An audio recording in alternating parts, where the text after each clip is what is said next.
Shalom Aleihim saudara-saudara yang dikasihi Tuhan dimanapun saudara berada. Rumah Tuhan adalah rumah kita.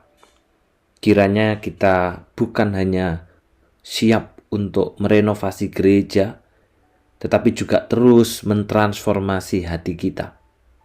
Sehingga renovasi ini menjadi satu perjalanan rohani. Sebagaimana firman Tuhan dalam 1 Samuel 4 ayat 19 sampai dengan 22. Adapun menantunya perempuan, istri Pinehas, sudah hamil tua. Ketika didengarnya kabar itu, bahwa tabut Allah telah dirampas dan mertuanya laki-laki serta suaminya telah mati, duduklah ia berlutut, lalu bersalin, sebab ia kedatangan sakit beranak. Ketika ia hampir mati, berkatalah perempuan-perempuan yang berdiri di dekatnya, "Janganlah takut, sebab engkau telah melahirkan seorang anak laki-laki." Tetapi ia tidak menjawab dan tidak memperhatikannya. Ia menamai anak itu Ikabod. Katanya, "Telah lenyap kemuliaan dari Israel, karena tabut Allah sudah dirampas dan karena mertuanya dan suaminya." Katanya, telah lenyap kemuliaan dari Israel, sebab tabut Allah telah dirampas. Saudaraku, ada banyak orang Kristen yang terkadang salah di dalam memahami penyertaan Allah. Misalkan, ketika seseorang melewati tempat yang dianggap keramat, maka dia akan merasa tenang, dia akan merasa damai apabila membawa Alkitab atau kalung salib. Sebaliknya, saudara, dia akan merasa takut ketika tidak membawa Alkitab atau kalung salib. Sehingga apabila direnungkan kembali, maka penyertaan Tuhan itu manakala kita membawa Alkitab, manakala kita membawa kalung salib. Dan apa bedanya itu dengan mereka yang mengandalkan jimat sebagai perlindungan? Hal yang serupa pernah dialami oleh umat pada masa itu ketika berperang melawan bangsa Filistin. Dalam bagian yang kita baca hari ini, kita melihat dua kekeliruan yang dilakukan oleh umat dalam memahami penyertaan Allah. Yang pertama, saudara, kehadiran Allah melalui tabut perjanjian disalahartikan.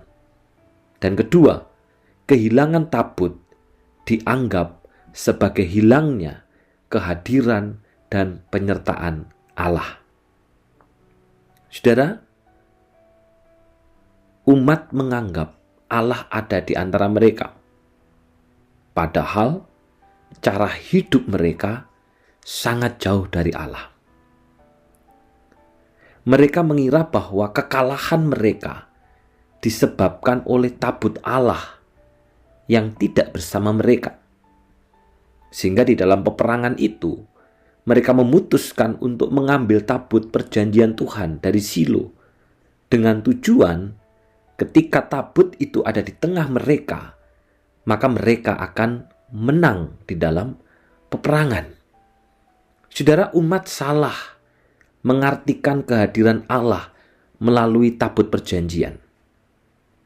Tabut itu bagai jimat yang dapat digunakan kapan saja sesuai dengan kehendak mereka sendiri.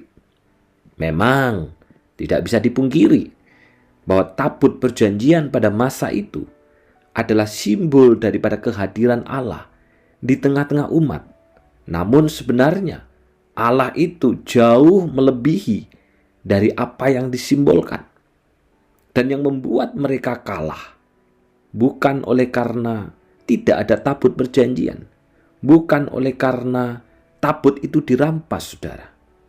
Saudara, kalau kita baca bagian ayat yang kelima sampai dengan 11, mengisahkan bahwa setelah mereka membawa tabut perjanjian dari Shilo, membawa ke medan perang, ternyata mereka tetap terpukul kalah. Mereka terpukul kalah hingga gugur 30.000 orang.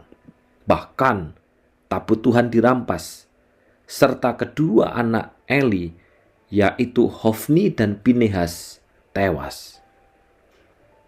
Saudara, dan setelah Eli mendengar bahwa bangsa Israel terpukul kalah, kedua anaknya meninggal, dan tabut Tuhan dirampas, maka jatuhlah ia dan meninggal. Istri Pinehas pun mendadak melahirkan dan hampir mati karena mendengar berita duka itu. Sehingga dikatakan bahwa ia menamai anak itu Ikabod, katanya, telah lenyap kemuliaan dari Israel, karena tabut Allah sudah dirampas, dan karena mertuanya dan suaminya. Satu pertanyaan penting, saudara, yang mau kita renungkan. Apakah kekalahan itu terjadi karena tabut perjanjian Tuhan itu dirampas, sehingga Allah tidak lagi hadir di tengah-tengah umat? Jawabannya tentu saja tidak, saudara. Buktinya, walaupun ada tabut, mereka pun juga kalah. Karena persoalannya bukan kepada tabut itu. Ketidakhadiran Allah adalah karena umat yang tidak lagi hidup berkenan pada Allah. Ini yang jadi persoalan. Kenapa Allah tidak mau hadir? Karena hidupnya umat bertentangan, karena hidupnya umat menentang Allah, karena hidupnya umat memberontak kepada Allah, sehingga Allah tidak lagi mau hadir di tengah mereka. Sehingga walaupun ada tabut perjanjian di situ, mereka pun tetap kalah perang. Ketika tabut itu dirampas pun, mereka juga kalah perang. Karena persoalannya adalah mereka tidak lagi hidup berkenan kepada Allah.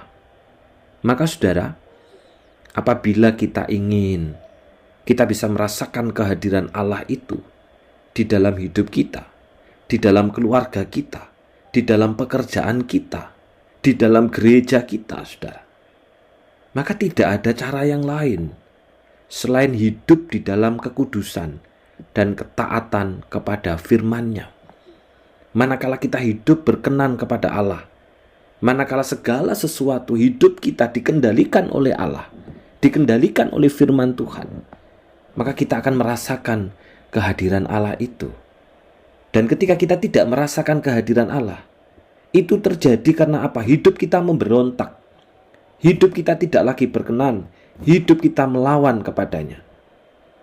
Allah menghendaki supaya kehadirannya itu menghadirkan pertobatan dan perubahan di dalam hidup kita, di dalam keluarga kita, di dalam pekerjaan kita, dan juga di dalam gereja kita. Kehadirannya dalam hidup kita pun harus dinyatakan lewat perubahan hidup yang semakin kudus dan semakin serupa dengan Kristus. Semakin lama kita menjadi Kristen, maka semakin lama pula kita hidup kudus dan serupa dengan Kristus. Allah mau kita bukan hanya jadi orang Kristen. Allah mau kita jadi manusia baru yang tidak mengikuti pola pikir dunia dan menuruti kemauan si jahat, tetapi menuruti kemauan sorga dan mengikuti kemauan Kristus, Sang Kepala Gereja. Saudara, mari kita menyatakan kehadiran Allah di dalam hidup kita dengan menunjukkan, dengan menyatakan kehidupan yang dipimpin oleh firman Tuhan, yang dipimpin oleh sorga, yang dipimpin oleh Kristus. Ketika kita dapat menunjukkan hidup yang saleh, makin rohani, makin manusiawi, dengan demikian kehadiran Allah pun akan dirasakan oleh orang lain. Mari kita berdoa.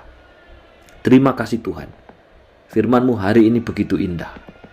Seringkali kami salah di dalam memahami kehadiran Allah. Allah hanya hadir di tempat-tempat tertentu, di gereja, di tempat kami berdoa. Tetapi kemudian ketika kami di rumah bekerja, hidup kami jauh daripada Allah itu. Karena itu tolonglah kami Bapa, supaya kehadiran Allah itu nyata dalam hidup kami. Manakala kami ini hidup di dalam kekudusan dan ketaatan kepada firman-Mu, maka disitulah Allah itu hadir lewat firman-Mu di tengah-tengah kami. Sehingga biarlah kami makin hari makin mengalami perubahan hidup yang makin kudus dan makin serupa dengan Kristus. Dan ketika hidup kami dikendalikan oleh Allah, maka orang lain pun akan merasakan kehadiran Allah itu di dalam hidup kami.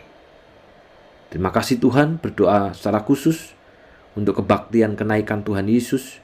Tuhan kiranya tolong seluruh jemaat yang mempersiapkan hatinya, setiap pelayan Tuhan yang menyampaikan firman Tuhan, pemimpin pujian, singers, biarlah kiranya semuanya dipersiapkan untuk menyenangkan hatimu. Panitia renovasi, terus Tuhan berikan hati yang setia untuk berdoa, untuk memutuskan keputusan-keputusan yang harus diambil. Dan biarlah semuanya oleh karena Allah hadir, karena kami mau taat, kami mau kudus. Di dalam nama Tuhan Yesus kami sudah berdoa. Amin. Tuhan memberkati.